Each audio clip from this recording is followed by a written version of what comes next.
All right. Good evening, good morning, good afternoon. Welcome to the Inner Circle Live Agent session.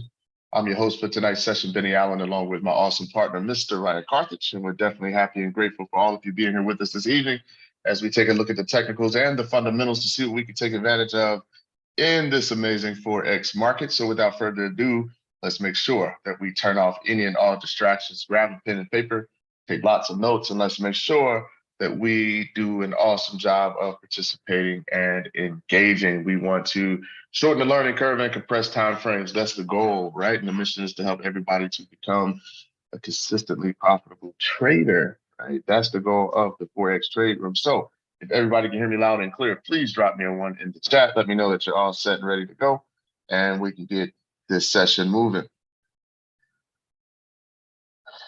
All right, there it is, nice and easy, right? Early participation, nothing like it. Ryan, good evening, sir. How are you? My brother, good evening, man. I'm doing well. How about yourself? Oh man, I'm doing great. Glad to be here. Yes, See, sir. right? I saw the CPI data come through. Right? Not I don't know. Made some decent price action, but I think overall it's still mixed. Yeah. Oh, yeah. So we'll see. We'll see moving forward. I'm still thinking one more rate hike to come in June from the Fed. There maybe a pause after that. Maybe they will pause before the end of the year, but I still don't think a cut is coming before the end of the year. But I can move into the idea of potential pause after one more rate hike. So we can see here that U.S. inflation rate falls to 4.9%. April 2023, right? Remember, it's lagging, right? So we're in May, so there's the report from April, the lowest since April 2021. That's good. And below market forecast of 5%, right? So that's slightly down, right? Food prices grew at a slower rate, okay? 7.7 versus 8.5 in March, while energy costs fell further. That's including gasoline and fuel, also shelter costs, which accounts for over 30% of the total CPI basket, slowed for the first time in 2 years, right? We know the cost of housing has gone through the roof. So that's good to see. The prices for used cars and trucks declined once again. Compared to the previous month, the CPI rose 0.4%, much higher than 0.1% in March, but matching market expectations. The shelter was the largest contributor to the monthly all items increase, followed by used cars, trucks, and gasoline. All right, so we're making some progress, but that just leaves me, hey, forecast is 5, came through at 4.9, so I'm thinking they're gonna go one more, right? We're still not where we need to be, at least the way they see it in regards to their mandate as a central bank. So that was the CPI, and then we know that tomorrow we have the PPI coming through for the United States Producer Price Index core. And then we've got big monetary policy report coming out for the Bank of England. We know that they have some high inflation that they're dealing with, right? They've got to get down. So the market's expected 25 basis points. We'll see what happens for the official bank rate tomorrow. That is at 7 a.m. So that's going to be just when we get going with the pre-New York session with man Ryan. So definitely want to be tuned in for that. And then after that, right at 7:30, Governor Bailey will be speaking. He always has the potential to make the markets move. And then we've got unemployment claims for the United States as well, projected 245. So we'll see how that goes. So we got a lot of red tomorrow. Moving on back up into today. Crude oil inventories came in down. Right, it's projected negative 2.2, came in at 3 point. I haven't had a chance to read anything that came through from the Swiss National Bank there that Chairman Jordan was speaking today. The summary of opinions came out really from what I read, Ryan, you can correct me on that. I didn't really see any change coming from the Bank of Japan, which is why I'm looking at fading that yen, that little bit of yen bounce that we saw today. Because I didn't see anything in those summary opinions that would lead me to think they're gonna change. Let me see. Oh, current account flows for Japan came through right in the red. Okay, it was 1.31, came in at 1.01. Okay, so if we go to trading economics, and we can see Japan current account surplus narrow sharply. Okay, so when you see that surplus increase, and that's typically good for the currency, because that means there's a demand. It's an import-export thing, right? And we know that Japan is an export country. So when you see that surplus growing, you see there's a demand for that country's currency, because people are coming in to buy exports. In order to buy exports from the country, you have to convert to that currency. Okay, so we can see that it narrowed sharply. So for those of you who may not know, when you come in and you take a look at the current account, right, you can see here at the bottom, it's directly linked to currency demand. A rise in surplus indicates the foreigners are buying more of the domestic currency to execute transactions in the country. All right, so we see that narrowed sharply. So I'm actually looking to fade some of this yen move that I'm seeing, and we'll go over that today. Yeah, we're gonna check that out. The other thing that I wanted to go over with you guys, I don't know how much you all play around on trading economics. I'm a geek when it comes to this stuff, but just want to make sure that you guys know that in addition to, right, we always have our where you can click on it and you can try to look at any type of summaries that they may have, like here the Aussie dollar, highest level in 10 weeks after data showed inflationary pressures moderated further in the U.S., strengthening bets that the Fed Reserve may be over this tightening cycle. On the other hand, the Reserve Bank of Australia unexpectedly raised the cash rate by 25 basis points to 3.85 at its May policy meeting. All right, so we know we've got some strengthening. We've seen a little bounce in that Aussie today, but the thing I want to go over is also make sure that you guys, right, if you're into this type of stuff, make sure you guys go and you can scroll down right to this black area here, and you can find the real detailed data, okay, in the category. So you can see the GDP growth rate. You can click on that. It's going to give you a summary there for GDP for that particular. For here, this is the euro area. Unemployment rate. Okay, it's going to give you it's going to go more in detail for you there in regards to the euro area unemployment rate, inflation rate. It's going to give you that data, right? So you can see all of this stuff is segmented, okay, into different categories. Labor, you name it, is all here for you. So when you're trying to, like if you're into that longer term swing trading and you're trying to build a case, right? If you look at a pair and you say, you know what, this is at a 61.8 on the daily, and that D extension is 1,200 pips away, right? You could tie your fundamentals in to try to build a case of why, right? Why is it gonna head for this 1,200 pip target, right, to this extension? Or why fundamentally, what's the case for this crown plan out for the dollar to the downside? A lot of it goes right back to the information that's provided for you right here, which is pretty cool because this type of, I think because the things are evolving so fast in regards to technology and the speed and the rate in which we receive information. I don't know what's going on with this page, but let me just fire it back up. That sometimes we take for granted the abundance of information that we have that can help us make decisions, right? So when you look here at the United States, right, you could go into the same thing, right? You look at the stock market, all of this stuff can help you build a case. Okay, why, what's the case for a bearish dollar, right? You try to build that case when you're looking at some of your longer swing trades. So we can see, hey, we spotted this crown a while ago at resistance, weekly resistance, and it's been moving down ever since, right? Will it have its moments? Yes, but you can see that it's continuing down. We moved sideways for a while, and then we got some bearish momentum coming off the CPI data today. Let's see what happens with the PPI tomorrow. Any questions on that? So is everybody kind of see how that it ties in, right? Because it can help you in regards to if you're swing trading, whether, like I said yesterday, whether I'm jumping out at 30, 40 pips, or whether, hey, am I looking to hold this position and look to actually add to this play over the long term, right? It all comes down to your trading style. All right, Joy, appreciate it. Okay. Yep. Oh, you're welcome.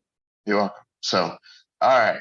So that's where we are on the dollar index. I want to take a look at these yen crosses because you can see, right, your currencies have been fairly bullish. Now, there's a couple like your CAD, right, has been bullish against it, even though the CAD hasn't been the strongest and the dollar hasn't been the strongest, right? So, but we know the Aussie's got some uptick, the Swissy, the Euro, the Pound, especially on the heels of the rate decision, your NZD, JPY, right? It will see, look at these levels. This is still long across the board through your time frames. So this right here, this type of stuff just tells me right now I'm in an up retracement zone.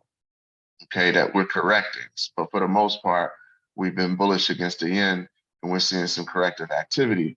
So when I go into something like this Aussie yen, we'll just start at the top, run through. Okay. I still have to lean towards, right? You know, if I'm going with the trend on a bullish narrative, right? We've been moving bullish for the most part. This is 1, 2, 3, 4, 5, 6, 7 weeks, right? We had that down week there, but for 7 weeks, right, we've been moving long with this yen. So we know that the market moves in waves, okay? And we see we've got this corrective action here that's going on, but I'm still looking, right, for a bullish move to continue to play out. So you can see here we pushed a little bit sideways, but you see how we came in and tapped that 61.8 up against daily support. Okay, so your right tip of that crown respected that level, and now I'm still looking for this to move long. So even though when you're swing trading, you have those days where you get corrections, you're like, I don't even know why this is happening. Sometimes you can't just put your finger on it, on why that's happening. But we get some corrective action out of the yen, but at the end of the day, it's a beautiful 80-20, right? And we came right into our zone, right? We're right in that zone. This is a 1 hour play here. So I'm still holding that narrative right now. Could I be wrong? Absolutely, right? Absolutely, I could be wrong, but I'm still looking for opportunities to buy against the yen, right? You look at COT data, things like that. It's just I don't see the strength there for the yen unless something we're moving to a drastic risk off mode or something like that right now. But from a monetary policy perspective, I'm not looking to buy yen strength right now. That's just my bias. Ryan, what do you think?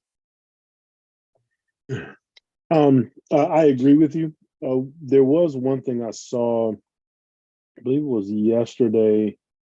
Some of the board members in the Bank of Japan, they just stated that they wanted to ensure that there was awareness to everything that's happening to ensure that inflation doesn't get too high. So that was part of the Correct. conversation, but they still agreed that obviously things still stay the same. So I do agree with you. They are some small comments are starting to be made, but that still hasn't changed the overall narrative. Yeah, I saw that too. That back and forth they were having. So it was, hey, you don't let it get too high, but at the same time, they didn't want to make it move too fast off their current policy either, right? So, Yep.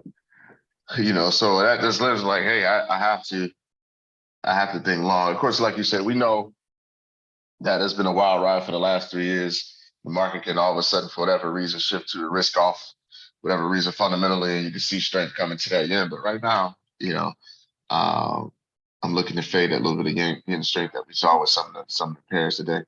I think it might just be pushing it into a lower position, better opportunity to get long, right? I want to take a look at this CAD yen. Okay. And Ryan, did we get an uptick in the oil prices today? Are we getting?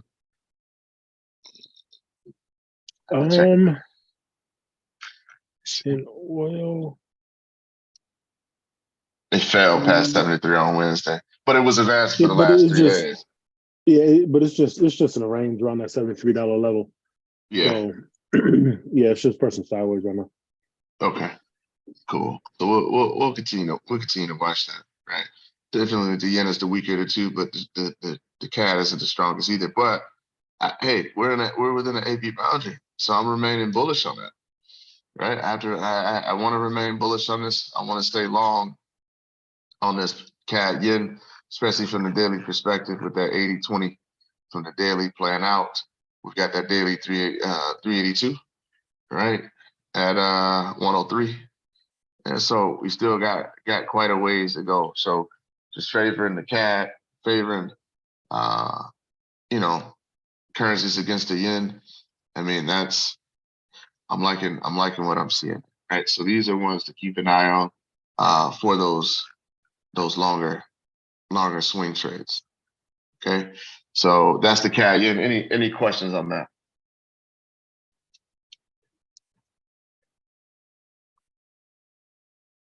No, sir. All right. Euro yen. Okay. Well, let's take a look at the Swiss yen first. All right. Okay. We're up there, right? We're up there. We're turning over a little bit here. Go down to the daily. So we're sitting pretty high, but it's just hovering, right? So we got past resistance becoming future support in this zone right here. This daily stochastic.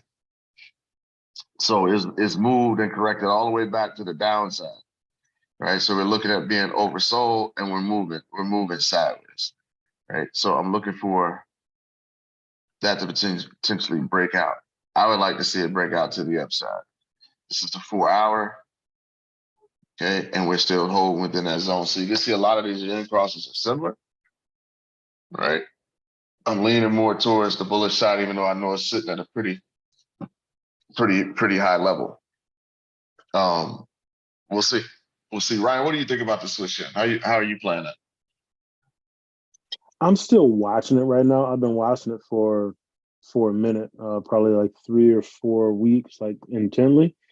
I'm still waiting because I do think that there'll be another. I'm waiting on another push to the upside. The reason for that is if you run your fib on the daily, off the low at 105,999, the daily fib it just missed a 118 D extension. So what I'd love to see is price push back up, at least hit that daily D extension, and then potentially reset. Yep. Right. I think my fib is different than yours on the 4, but on the 4, I got priced in a 118, pushed out of the 118, 127 zone. 127 though. Yeah, on the 4. But either way, it's high, right? It's still a high price. Yeah, because there was an all-time high that it broke through. That it broke through, yeah. So that's also keeping that in mind as well, that it could hover there and maybe it does give a retracement and then push higher. So I'm watching though, because like I said, I'd love to see another push to the upside, at least getting to around 153,994. Yeah. And then maybe we get a retracement before we get another push to the upside. The thing about it on the Swiss side, Chairman Jordan was speaking today, and some of his comments were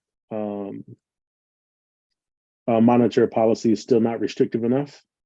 No. He also said, yeah, he's been holding pretty steadfast to that. Yeah, he has. He also said that they're prepared to use Forex sales as policy tool if necessary. Oh wow. Yeah, and he said normal Swiss franc appreciation is mostly due to inflation abroad. Okay. So he doesn't think that what they're doing is causing the appreciation. So they could potentially continue to tighten. So that would lead to this pushing to the upside too. So yeah, I'm with it. It may take a while, but I think I'm definitely looking at hang bullish on that. Yeah, for sure. Yeah, I'm liking the positions on some of these. I mean, the risk to reward is there. if they decide to kick in and move to the D extension. So I'm willing to trade that small and wait, just let them float and wait and see what's going to happen. That's going to be my game plan on that, because it can always add to those position later if it gets going in my direction. So, yep, appreciate it, man. Appreciate it. Yep. So that's the Swissy yen. Any questions on the Swiss yen?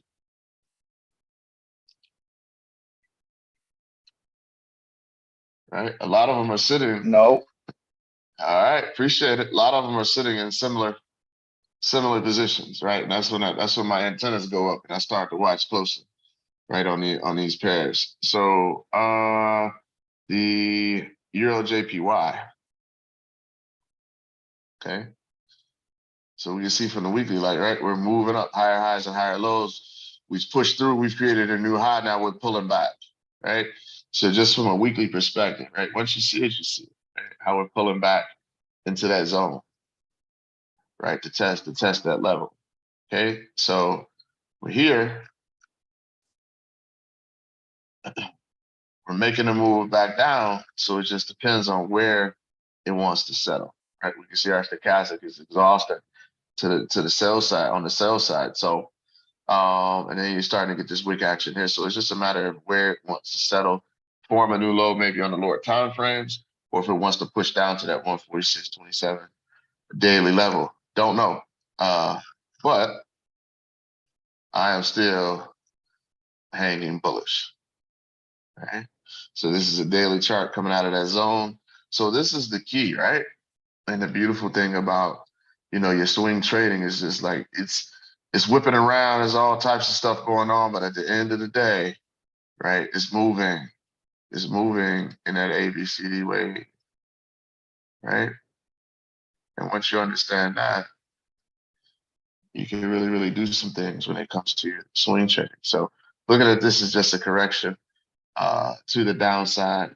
We've got it when we're zooming in. You can see where it's coming into these levels to test support.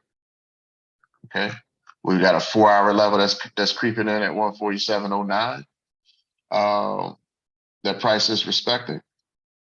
Okay, so right, we wait, we be patient to see if we get a reaction.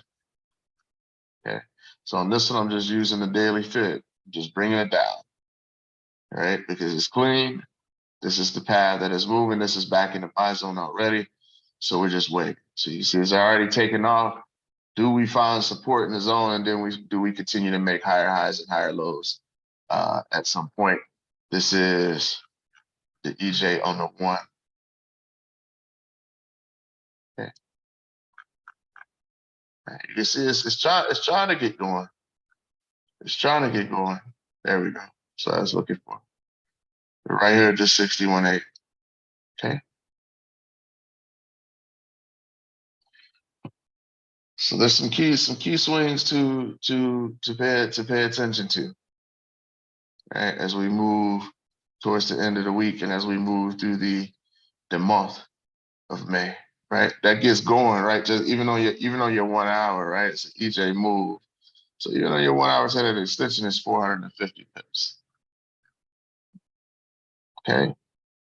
Looking at a risk, what's that? Call it 165, 170, whatever. All right, that's a nice move if we can get going. So we'll see. Martin's gonna do what it wants to do. Any questions on the EJ?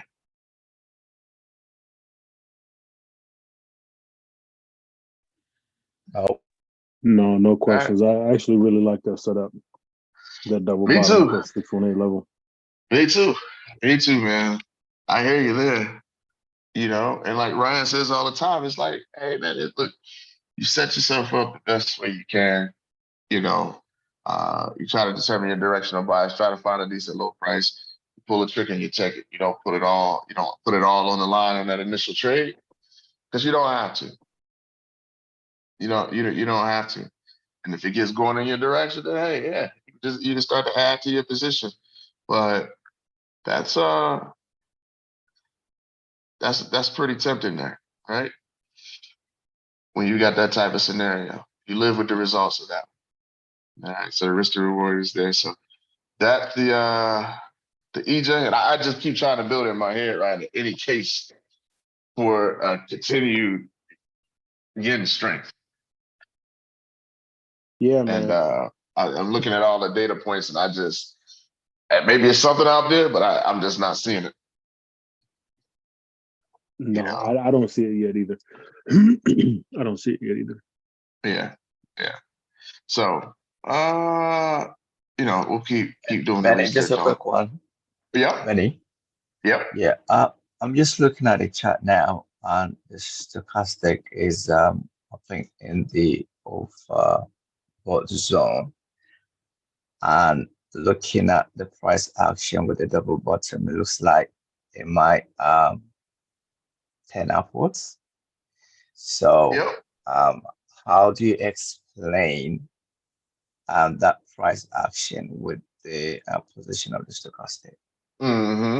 So that's a great question. So it could continue to move sideways, right? So you may have a situation where your volume isn't quite there yet, right? Not there because you see here on your 4 hour, right? You got it the total opposite. See what I mean? On your 4 hour stochastic, and you can see how it's been what, right? These are 4 hour candles. So where that's 8 hours, right? You can see it now we're into that third candle, right? That third 4 hour period. And you see it's just moving sideways. So a lot of times you'll see it just continue to move sideways and bounce. And before you know it, your 1 hour stochastic can cycle back down to the buy zone, right? When this cycles back down to the buy zone, your 4 hour stochastic won't be overbought at that point. Right? Yeah, got you. See that? Yeah, so everything is just trying to align, right? So if you're grading your trade and you're like, am I in the key zone? Right? Do I have my directional bias? Yes. Am I in the key zone? Yes. Do I have structure, support, and resistance in the zone? Yes. When I look at my stochastic alignment, is my stochastic alignment there yet where I need it to be to place that buy on the 1 hour? No, not necessarily. Right? No. So I would prefer for it to cycle back down, right, into the buy zone, and then look for price action to start to move in my direction to make higher highs and higher. That's all you can do, man. Grade your trade, set it up. If your rules are met, take it and see what happens. Right. See what happens. But that is an excellent question. Excellent question. Yeah, thank you. All right. You're welcome. Any other questions?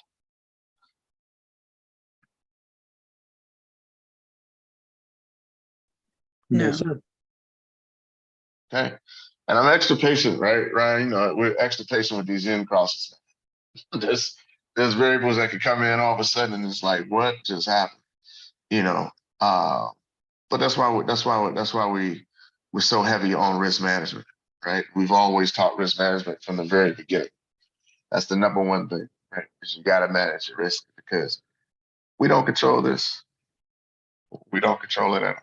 So that's the EOJPY. Take a look at the pound yen. Okay. So we're sitting pretty high at some levels. Now this is just ahead, right? Look at this 172 level here on the weekly, where we got a rejection, right? We got to move sell side, some profit taking. It's pretty high, right? That's high. Okay. We're in a situation where it's, hey, Japanese yen loose monetary policy. We know with the BOE, right, they're gonna have to make a decision to send 20, 25 basis points tomorrow. Let's see if they come through and hold to that. Would I be surprised if they came 50? I would. They've got to get that inflation under control, but all the bets are for 25 basis points. So I have to cite that as a minimum tomorrow. But if you look at the UK, we could click on here and you could come to the inflation rate, and you can see consumer price inflation rate in the UK eased to 10.1% year over year in March, down from 10.4 in February, but more than market expectations of 9.8. The target is 2%.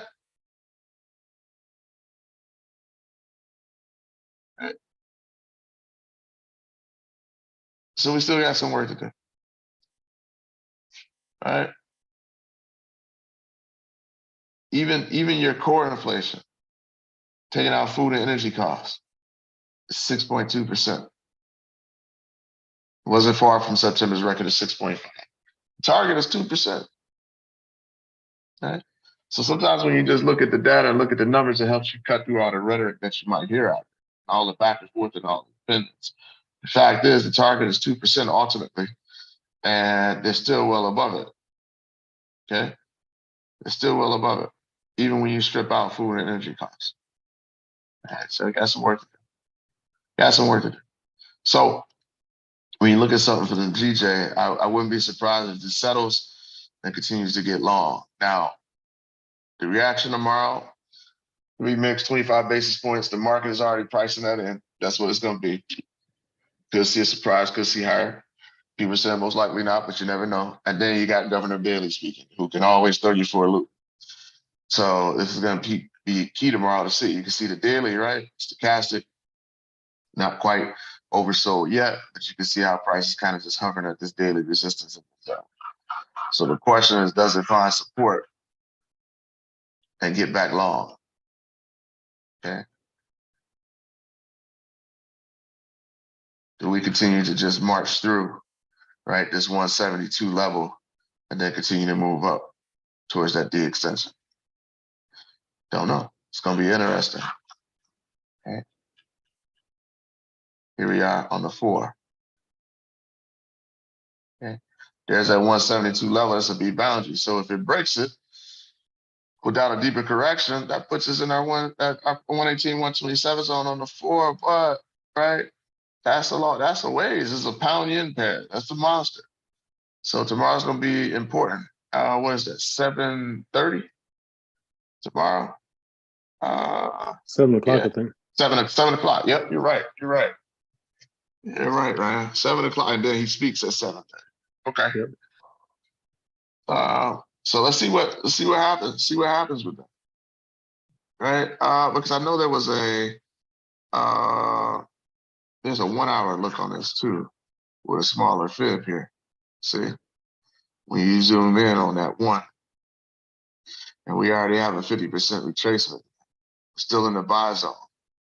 Right? We're kind of hovering around this support. See, look. I didn't have a fib on there, and I'm looking at structure, right? You see that past resistance becoming future support, how price is just hanging out at that level. And it may just continue to move sideways, knowing that we've got data coming out here. But this will be interesting. But we're within the AB boundary either way, whether it's on the 4, sitting up a little higher, or on the 1 where it's retraced a little deeper, we're within an up AB boundary.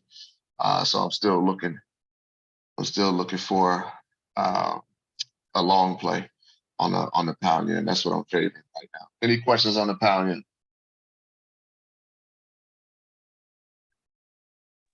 Yeah, Benny, just a quick Yep. question. You made reference to the fact that the market has already priced in the increase in the interest rate of the GBP. And what I want to know is, how do you identify when the market pricing that increase in interest rate? I hope that makes sense. Because you've had the pound moving bullish based on the previous expectations of further rate hikes because of the inflation issue, right? So you always think like, wow, Yeah. the pound's been moving bullish. Why? Well, when you look at currencies, a lot of times the first thing you're going to look at is interest rates, right? Interest rates move currencies often, right? Usually that's huge impact is interest rates. Well, what causes interest rates to rise, right? A lot of times is we know that as the central banks, one of their the number one tool, in my opinion, right, to combat inflation. Well, they've got overall inflation that's over 10%, and then your core is still at 6 point, whatever it said it was, above that 2% target. So it's, hey, an inflation genie, we got to get it back in the bottle somehow, right? So the market starts to speculate in regards to further rate hikes. And when you get certain data that comes out, whether it's GDP data and things like that, that where you get some positive signs in regards to an economy. It's like, well, hey, the economy's still going. You look at spending, okay, people are still spending. You look at the labor numbers, companies are still hiring, wages are sticky, okay, well, that lends to, hey, things haven't slowed down enough yet. You're probably going to see more rate hikes coming, right? So they start to price that in. And that's why we always say is not only the day of where this report comes out, that's going to come out, right? This bank rate is going to come out. And if it prints 25 basis points, 25 basis points. What's going to be key moving forward for the next cycle, and whether or not you continue to see in regards to monetary policy, right, is what he says after this meeting. The tone that he takes, the rhetoric, right? When Governor Bailey speaks, that's why you have all ears on those speeches to look for any change, right? So maybe the last time Governor Bailey speak, he was undoubtedly hawkish, and whereas like we're definitely looking at 3 more rate hikes to now it comes back to tomorrow and maybe like, well, we're gonna be data dependent, so not as hawkish as she was before, not a definite they're gonna continue to rate hikes. Maybe he says, well, maybe he goes from it's a definite to we're gonna continue to evaluate, to look to see, we're gonna look to see if look at the lagging effects of the previous rate hikes. We're gonna continue to look at the data. Continue to be data dependent because we know that when they hike rates, the impact is lagging. You see it later, right? That's why Canada paused rates. That's why Australia, the meeting before last, paused rates because why? He said, I want to see the effects of what we've done so far. So they had to give it time to catch up before they continue to raise rates, right? So it all comes down to that rhetoric. That's what I mean by this is already 25 basis points is already priced in. What will be the surprise is if they came 50 basis points, that's when you'll see that market. You start seeing candlesticks shoot straight up in the air, so that's why these reports are important, right? And that's why we always harp on risk management and trading small, especially when it comes to swing trading, because you don't know. You can speculate on what he's going to say, what any central banker may say, what Christian Lagarde may say out of the European Central Bank, but you don't know. You don't know. So right now we have a pound that's bullish against the yen, right? So we just look at it as if overall I'm staying long. I would prefer to stay long, right? And we know we have our zones, right? And what I mean by staying long is I'm looking for this to continue to make higher highs and higher lows. We know that the market moves in waves. If somebody's going to buy, they like to buy at a low price. So when we get up around these high price zones, like our 80-20s, we look for sell-offs, right? We look for sell-offs because everybody likes to buy at a low price, right? You only buy so long before you get relief. Okay, that's what creates the waves in the market.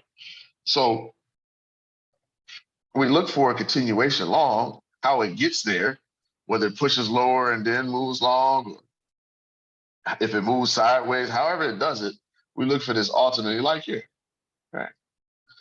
You just look at the previous wave and what happened. Look at the push long and it came back. That pretty much double bottom, right? Then it took off, right? So maybe it does, maybe it has the same price action pattern, but our overall directional bias is bullish on this pair, right? So we know we're expecting at least 25 basis points out of the UK, where we haven't seen anything out of Japan, right? We haven't seen anything. They continue to move with the same policy in regards to interest rates. So while it may have its moments like this here, which creates the lower high, we still look for it to move bullish. And that's all we can do. That's all we can do, right? Sometimes we get crazy corrections in the market and your A may get taken out, but then you go back, 3 weeks later and it's recovered and it's moved bullish. It still moved long, and hey, you just missed out. That part we can't control. but that's the case for the pound. Awesome question. Awesome job. Man. Awesome job. So that's the pound yen, NZD-JPY, right? Brian, were you able to check the volatility index today or anything? Did you look at it this morning? I did not look at it this morning. Yeah, I haven't looked at it since I haven't looked at it since the report came out or anything. It's pulling back more. It's pulling back. 16.7. Yeah, so we're below that 20, right? And we saw a market rally a bit today on the heels of that. So that's good news, right? So we look at this risk on risk off pair like an NZD-JPY, and you can see, look, we're still pushing bullish, right? You can see it's getting above that 85.26 as we get towards the end of the week. Okay, so I look for that, right? Even though, hey, we're overbought, right? It can stay there for a while. That's one thing. That just tells you that the momentum to the buy side may be slowing down, right? We may be getting to some hot prices, but it can hover there for a while and price can continue to move in whatever direction it wants, right? That's why it's just one piece of the puzzle. You can see here on the 4 hour, we've got a pullback around 50, 61.8 zone. And now look at here. We're just moving sideways along this 85.26. So I would love to see a breakout there. I would love to see a breakout buy side, right? That would be beautiful. That's my ideal setup there with a nice breakout since it's sitting there at that level. That would be great. Right, so that's already moved, right? These zones are pretty strong, right? It's already moved over 200 pips. That's why when you see it, and that's your zone, listen, use your risk management, take the trade. If it's 10 cents, it is what it is. Guess what? You just made 23 bucks to that level. Okay, you just made 23 bucks to that level. Trading pennies. Okay, so that, because it's just the upside. And when you look at the risk to reward on that, like, is there. The upside potential on that is there, right? So if we continue to that extension level, it's 392. That's why they have these marked out and color coded, right? It's nothing we invented, created, right? It's like, man, like, if I win enough of those, I'm gonna make money. I'm gonna be good. Am I gonna lose some? Yeah, I'm gonna be good. But if I'm hitting 150s for 380s, 390s, I find enough of those consistently. I'm gonna be all right. All right. In addition to the other sweet spots that we check. You know, you just have to be patient. Hold on. Hold on. If you use another advantage of using really good risk management is that while you wait, right? Because sometimes, guys, you know, these trades can sit down in these zones and bounce around for a week, 2 weeks. But if you use proper risk management and you get in there and your risk is 1%, right? And Ryan, you know, sometimes we're in at 1/4%, 0.5%, just to get the trade idea going because we can compound it. What that enables you to do, everybody, is it enables you to move on to other pairs that may move along a little bit faster while you wait on this one to move 200 some pips to the upside. Okay, so you'll constantly have trades cycling in and cycling out, right? Some you're gonna lose, some you're gonna win. But the ones that you win, you gotta win them at 2 and 3 times the amount of which you lost. And to me, anyway, that's the game. That's how you really keep it simple. Everybody follow me on that. Drop me a 1 in the chat. Hope so.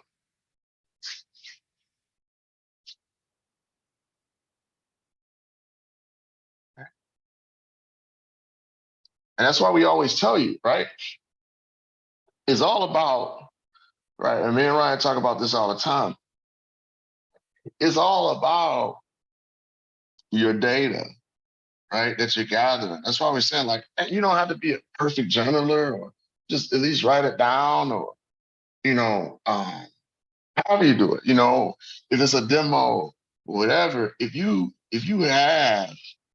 say, you know what, I'm gonna take my sweet spot trades. I'm gonna take 100 trades, And maybe you take, for simplicity's sake, you take 100, 61.8 trades, right? It's with the trade. Okay. Trades. Okay. Now think about this. Okay. So I take 161.8 trades with the trade, right? Like in this example. So try say I'm gonna do my top-down analysis. I'm gonna trade with the trend. I am going to, when I see price pull back, like so, okay, like this, I've determined my directional bias to the best of my ability. I am going to look to trade with that trend. So whether, yeah, it's an uptrend, like so, okay, or if I'm in a downtrend, okay, this.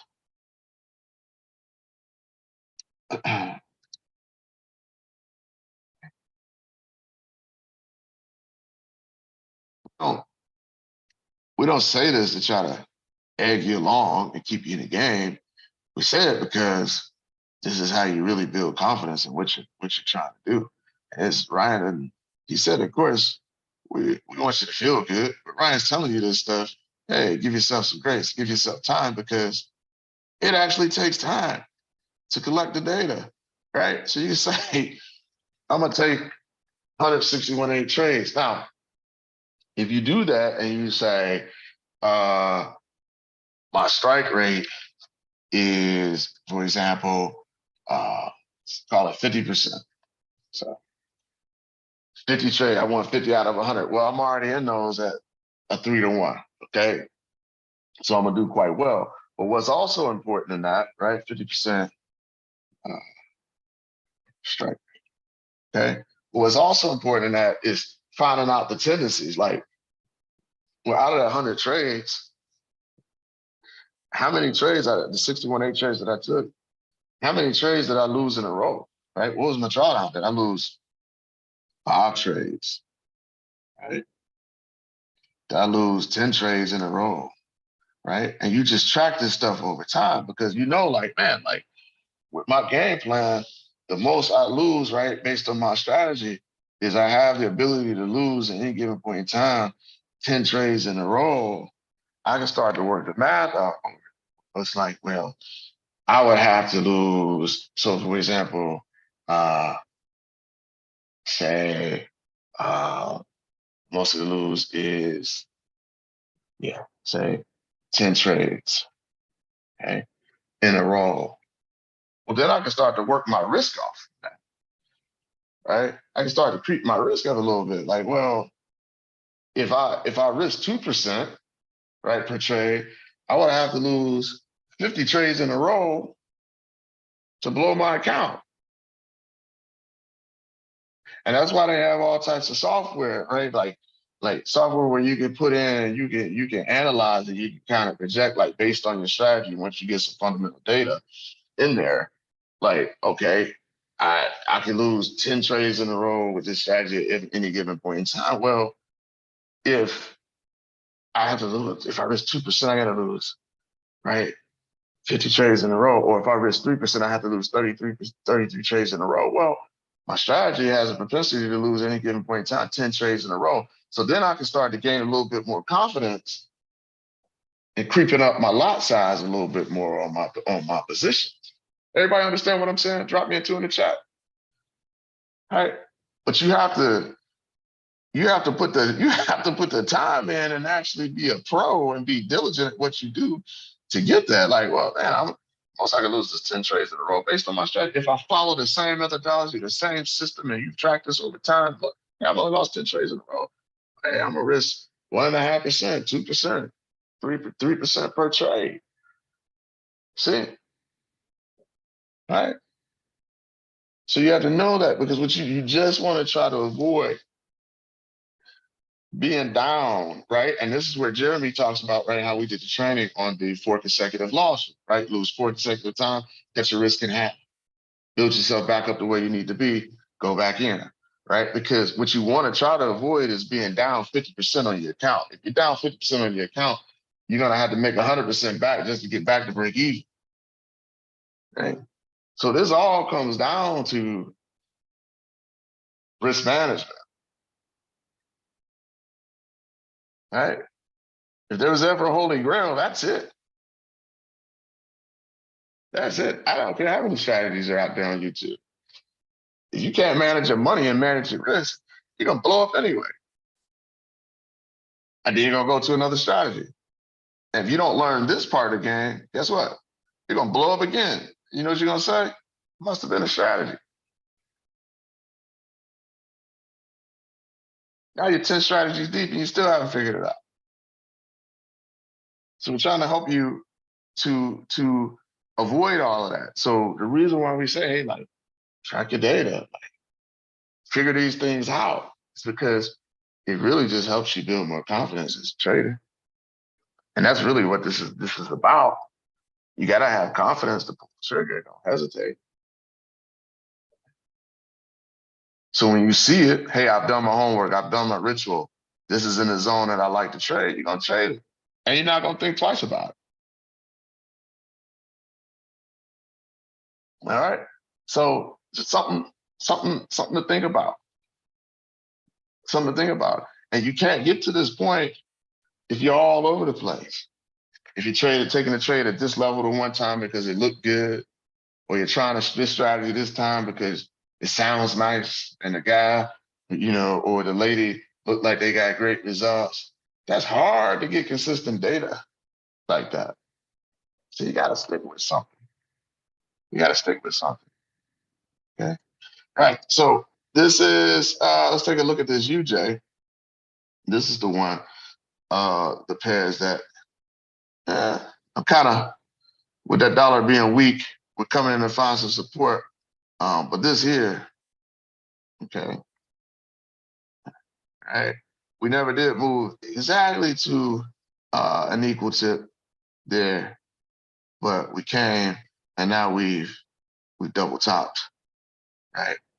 We double topped at this level and we're rejecting it again, right? And we're moving down and we know we've got a bearish crown on the dollar. So I know this is in the buy zone. I know this is in the zone, but being real careful with this UJ because we know that the dollar has shown some weakness. So kind of just being patient, right? We're moving off this last leg. You're making higher highs and higher lows, right? But now we're moving down. So let's see, right? We got a daily stochastic in the buy zone. Okay, daily stochastic in the buy zone. We're coming into a critical area. Let's see what type of reaction we can get, right? Maybe put your cloud on this one, right? Or definitely use additional confirmation. Because I'm not, that reaction today, we got PPI coming through, not quite so yet on that dollar, right? Because now I'm looking at two currencies that are not at the strongest at all, right? So this one, I'm like, there's better players, which we covered. So let's just continue to watch it. Like here it is, right here. You can see how it took off, and now it's coming back to the still within the AB boundary. It's a monster 80-20, right? That we remember Ryan covering that. But we haven't taken out the A. But hey, let's see what happens with this one for sure. Yeah. Be extra patient with this dollar. Look how I got above it and moved sideways and then pushed back down. We've got PPI coming out the barrel. Let's definitely wait for some good confirmation on that. If you got time. We got time. So any questions on that dollar here? Yeah, I only got a little bit of everything going on right now, so definitely want to wait on it. No, sir. All right. Ryan, anything to add before we close out the session tonight, sir? Real quick, can you take a look at did you look at the pound NZD? I do not. Can you take a look at that one for me real quick? Got an AB boundary on the 1. Sliding towards the 118, 127 zone.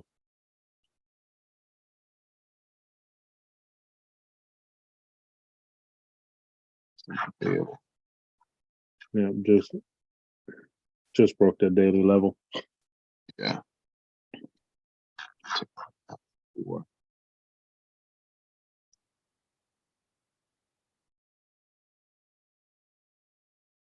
You got to move it long up AB boundary. Yeah. On the This is 4. this is the 4 here. Yep, that's the 4.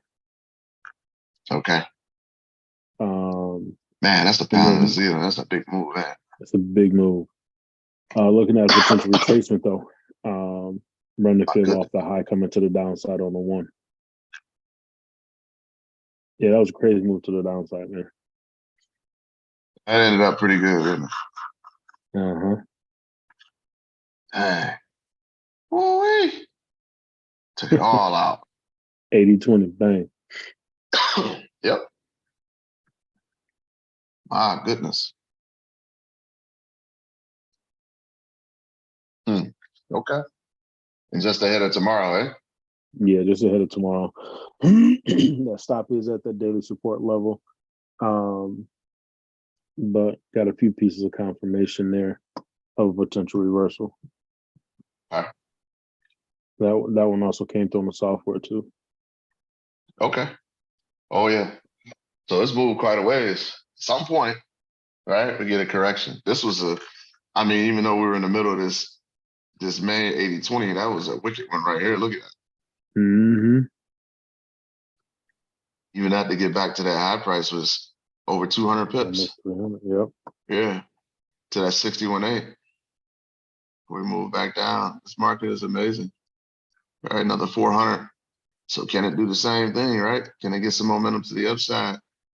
Well, that's definitely one to watch out for tomorrow. Wow.